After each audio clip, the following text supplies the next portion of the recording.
नमस्ते दोस्तों, जोहार। मैं अभिषेक चक्रवर्ती आप सभी का फिर से अपने यूट्यूब चैनल पर स्वागत करता हूं। दोस्तों, आप सभी को मेरे तरफ से हैप्पी न्यू ईयर। मैं ईश्वर से ही प्रार्थना करूंगा कि आप सभी अच्छा से मेहनत करें और एग्जाम में बेहतरीन रिजल्ट करें और अपनी मंजिल को प्राप्त करें। दोस्तों, आज की इस वीडियो में हम लोग बात करेंगे क्लास 12 के आर्ट्स, कॉमर्स और साइंस तीनों स्ट्रीम के स्टूडेंट्स के लिए इकोनॉमिक्स यानी अर्थशास्त्र विषय का मोस्ट इंपॉर्टेंट सब्जेक्टिव क्वेश्चंस। जी हां दोस्तों, सब्जेक्टिव क्वेश्चंस आज के इस वीडियो में लेकर आया हूं। आप सभी का बहुत ज्यादा डिमांड था कि सर आप ऑब्जेक्टिव के साथ सब्जेक्टिव क्वेश्चंस भी लेकर आए, तो आप सभी के डिमांड पर इकोनॉमिक्स के मोस्ट इंपॉर्टेंट सब्जेक्टिव क्वेश्चंस लेकर आए हो, जो कि आपके प्रीवियस ईयर क्वेश्चंस में और मॉडल क्वेश्चंस में जो है डायरेक्ट देखने को मिलता है। तो दोस्तों, इस बार जो है संभावना है कि इन्हीं सब क्वेश्चंस में से बहुत सारे क्वेश्चंस आपको देखने को मिलेंगे। ये एक सीरीज है, ये कंटिन्यू चलते रहेगा, वो भी फ्री ऑफ कॉस्ट। ठीक है, आपको इसके लिए कोई भी पैसा देने की जरूरत नहीं है, बशर्ते कि आप लोग जो है इस वीडियो को ज्यादा से ज्यादा लाइक, शेयर एंड कमेंट करना ना भूले, ताकि मुझे मोटिवेशन मिले और मैं आप लोगों के लिए कंटिन्यू इस सीरीज को जारी रख सकूं। तो चलिए दोस्तों, बिना किसी देरी के वीडियो को स्टार्ट करते हैं। तो दोस्तों, आज की इस वीडियो का सबसे पहला और इंपॉर्टेंट क्वेश्चन आप सभी स्क्रीन पर देख सकते हैं। पहला क्वेश्चन क्या पूछा गया है, अर्थशास्त्र क्या है, व्हाट इज इकोनॉमिक्स। दोस्तों, ये क्वेश्चन जो है आपका इंट्रोडक्शन टू इकोनॉमिक्स यानी चैप्टर 1 से ये क्वेश्चन लिया गया है। अर्थशास्त्र की प्रस्तावना से ये क्वेश्चन जो है अलग अलग तरीके से आपका पूछा जा सकता है एग्जाम में, इसलिए आपको हर एक टॉपिक को इसमें अच्छे से नॉलेज होना चाहिए। तो सबसे पहला और इंपॉर्टेंट जो है टॉपिक क्या है कि अर्थशास्त्र शब्द की उत्पत्ति कैसे हुई। तो अर्थशास्त्र शब्द की उत्पत्ति दो ग्रीक शब्दों से हुई है। कौन शब्दों से हुई है? दो ग्रीक शब्दों से हुई है। वो दो ग्रीक शब्द क्या क्या है याद रखिएगा। पहला है ओइको यानी एक घर, तथा नोमस यानी व्यवस्थित करना से हुई है। तो वो दो ग्रीक वर्ड क्या क्या है? ओइको और नोमस। ठीक है, इस तरह से अर्थशास्त्र शब्द का प्रयोग सीमित उपलब्ध धन के साथ अधिकतम मितव्ययी तरीके से घर को व्यवस्थित रूप से चलाने के लिए किया जाता था। ठीक है, the word economics was derived from two Greek words ओइको a house and nomos to manage. Thus the word economics was used to mean home management with limited funds available in the most economical manner possible. ठीक है, तो दोस्तों ये था अर्थशास्त्र शब्द की उत्पत्ति को लेकर। ठीक है, अब दोस्तों हम बात करते हैं अर्थशास्त्र की परिभाषा को लेकर। तो अर्थशास्त्र की परिभाषा को अपने अलग अलग समय में अलग अलग सिचुएशन के आधार पर जो है अलग अलग इकोनॉमिस्ट, अलग अलग अर्थशास्त्रियों ने परिभाषा दिया है, जिनमें से अगर हम बात करें दोस्तों तो सबसे पहला क्या है? धन केंद्रित परिभाषा यानी वेल्थ डेफिनेशन, जो कि एडम स्मिथ के द्वारा दिया गया था। फिर दूसरा जो है दोस्तों कल्याण संबंधित परिभाषा यानी वेलफेयर डेफिनेशन आता है। फिर दुर्लभता संबंधी परिभाषा यानी स्कैरसिटी डेफिनेशन आता है, और अंतिम जो आता है वो है आपका ग्रोथ डेफिनेशन, जो कि सैमुअल्सन के द्वारा दिया जाता है। तो दोस्तों, इस पर जो है मैंने हर एक टॉपिक वाइज जो है वीडियो बनाया हुआ है, तो आप लोग जो है उसको जाके देख लीजिएगा अच्छे से, ताकि आपको प्रॉपर नॉलेज हो पाए। क्योंकि अगर मैं इन सभी पर वीडियोस बनाना स्टार्ट करूंगा तो वीडियो जो है 1 घंटा से भी ज्यादा हो जाएगा। तो ऑलरेडी जो है बना हुआ है वीडियो और काफी अच्छे से मैंने एक्सप्लेन किया हुआ है, नीचे डिस्क्रिप्शन में लिंक दिया गया, आप लोग जाके जरूर देख लीजिएगा, क्योंकि यहां से हर साल क्वेश्चन बनता ही है। मैं यहाँ पे हालांकि थोड़ा सा मैं बता देता हूं कि अर्थशास्त्र का जो है सबसे पहला डेफिनेशन जो है एडम स्मिथ के द्वारा आया था, वो भी धन केंद्रित परिभाषा से संबंधित आया था। इसलिए जो है एडम स्मिथ को अर्थशास्त्र के जन्मदाता के रूप में जाना जाता है। ठीक है, फादर ऑफ इकोनॉमिक्स के रूप में जाना जाता है। कब जो है उनका एडम स्मिथ जो है बुक जो आया था उनके द्वारा पब्लिश किया गया था, याद रखिएगा 1776 में।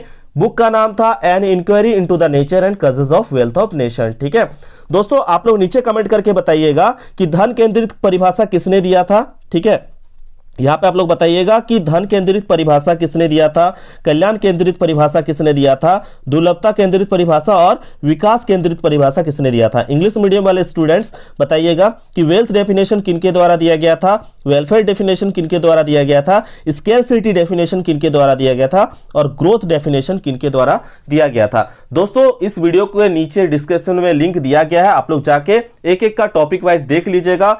अगर कुछ दिक्कत होती है तो नीचे कमेंट कीजिएगा, मैं जो है नेक्स्ट वीडियो में आपको उससे रिगार्डिंग और भी क्वेश्चंस इंपॉर्टेंट लेके आऊंगा। ऑलरेडी मैंने इसके रिगार्डिंग ऑब्जेक्टिव टाइप के क्वेश्चंस पूछा हुआ है, तो जिन्होंने अभी तक ऑब्जेक्टिव टाइप के क्वेश्चंस को नहीं देखा है तो प्लीज जाके उस वीडियो को भी देख लीजिएगा। ठीक है, तो चलिए दोस्तों, अब जो हम लोग टाइम को ना वेस्ट करते हुए नेक्स्ट और सबसे इंपॉर्टेंट क्वेश्चन, जो कि आप लोग को एग्जाम में डायरेक्ट 5 मार्क्स के क्वेश्चंस पूछे जाते हैं, वो देख लेते हैं। दोस्तों, आज के इस वीडियो का दूसरा जो सबसे इंपॉर्टेंट क्वेश्चन आप लोग का डायरेक्ट एग्जाम में पूछा जाने वाला सवाल में से, जो कि एग्जाम में आपको डायरेक्ट 5 मार्क्स दिला सकते हैं। प्रीवियस ईयर में भी क्वेश्चन में पूछा गया और मॉडल पेपर में भी पूछा गया, और कई साल बार बार ये रिपीट होता हुआ क्वेश्चन जो है ठीक है, इसलिए आप लोग इसको ध्यान से सुनिएगा। क्या पूछा गया है? अर्थव्यवस्था की केंद्रीय समस्याओं का वर्णन करो। Discuss the central problems of an economy. तो अर्थव्यवस्था की जो है 3 प्रमुख केंद्रीय समस्या याद रखिएगा। पहला क्या है?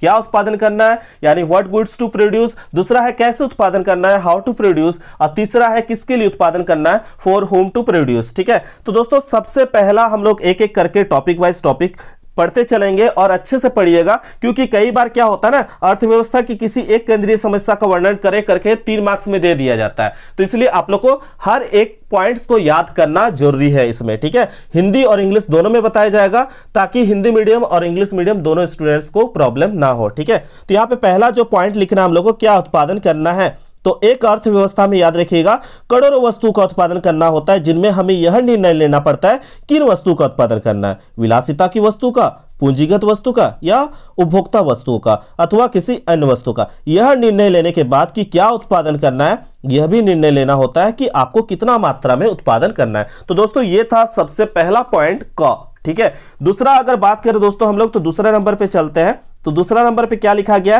कैसे उत्पादन करना है। क्या है दोस्तों? कैसे उत्पादन करना है, हाउ टू प्रोड्यूस। ठीक है, अगला चयन जो होता है दोस्तों, कि आपने डिसाइड कर लिया कि आपको कंज्यूमर गुड्स बनाना है, यानी उपभोक्ताओं के लिए वस्तुएं बनानी है। ठीक है, लेकिन आपको अब डिसीजन करना होगा कि आपको इसमें क्या टेक्नोलॉजी यूज करना है। आपने डिसीजन ले लिया कि आपको विलासिता, पूंजीगत या उपभोक्ता वस्तु में आपने डिसीजन ले लिया कि हमने कोई एक ले लेते हैं, जैसे हमने उपभोक्ता वस्तु का उत्पादन करने का डिसीजन लिया। ठीक है, तो उसमें अब हमें क्या सोचना है कि हमें सोचना है कि हम वस्तु का उत्पादन कैसे करें। इसके लिए हमको क्या जरूरत पड़ेगा? टेक्नोलॉजी का जरूरत पड़ेगा, श्रमिकों का जरूरत पड़ेगा। ठीक है, तो उसी के रिगार्डिंग जो है पॉइंट नंबर 2 है।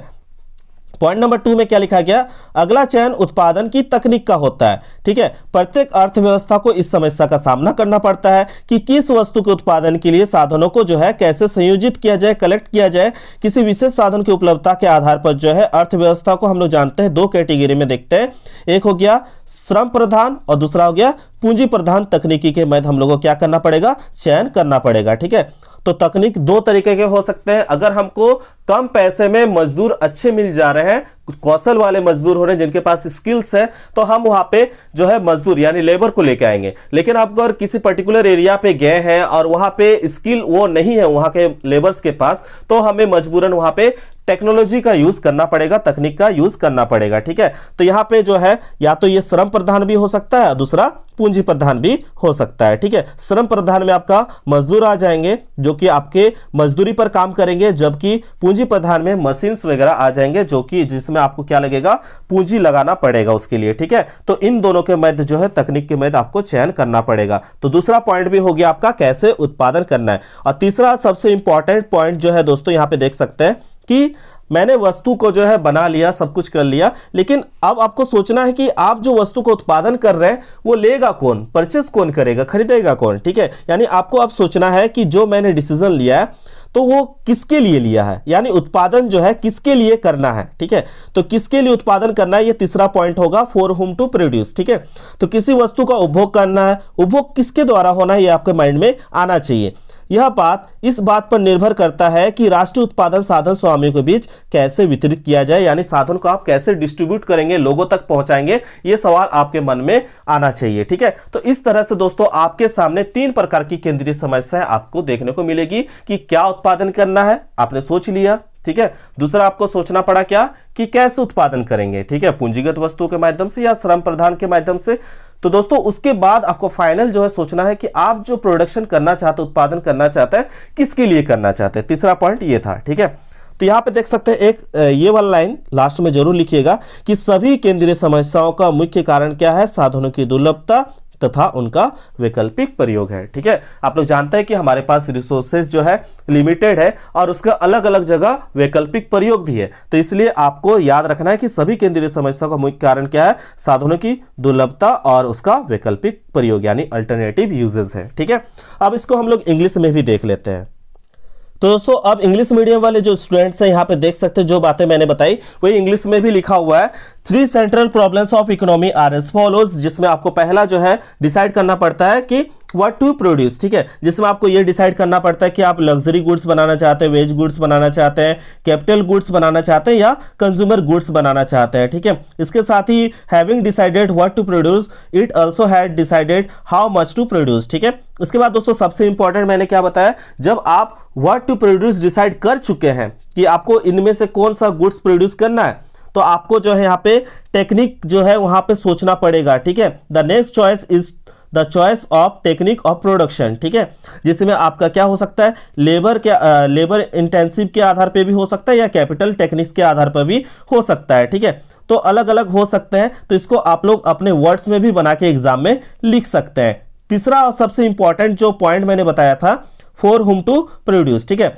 तो यहां पे क्या लिखा हुआ है, what goods should be consumed and by whom depends upon how national product is distributed among people factor owners, ठीक है। और सबसे इंपॉर्टेंट क्या है दोस्तों कि आपको ये सब सोचने के बाद आपको सोचना है कि आप जो सामान बना रहे हैं वो जो है कौन कंज्यूम करेगा, ठीक है। और इसमें जो आपको ये भी ध्यान रखना होगा कि हमको डिस्ट्रीब्यूट करना है अमंग पीपुल और इसका फैक्टर ऑनर्स के तक, ठीक है।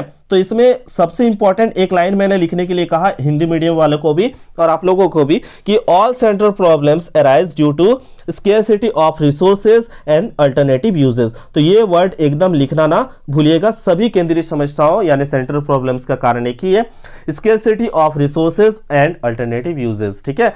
तो ये जो है 3 पॉइंट्स आप लोग लिखिएगा एग्जाम में, तो आपको डेफिनेटली जो है 5 मार्क्स मिलने वाले हैं, ठीक है। तो आप लोग इसको कॉपी में नोट कर लीजिएगा और नोट्स करने के साथ हमें आप इंस्टाग्राम में शेयर कर सकते हैं। आप इसके बाद जब लाइव क्लास में लिया जाएगा आप लोगों को, तो आप लोगों से सवाल भी पूछा जाएगा इंस्टाग्राम पे, ठीक है। तो जो इंस्टाग्राम में अभी तक फॉलो नहीं किया है तो वहां पे फॉलो कर लीजिएगा, क्योंकि इसके बाद डायरेक्ट इंस्टाग्राम पे सवाल जवाब होगा, या तो यूट्यूब के लाइव के माध्यम से होगा या तो इंस्टाग्राम में होगा, ठीक है।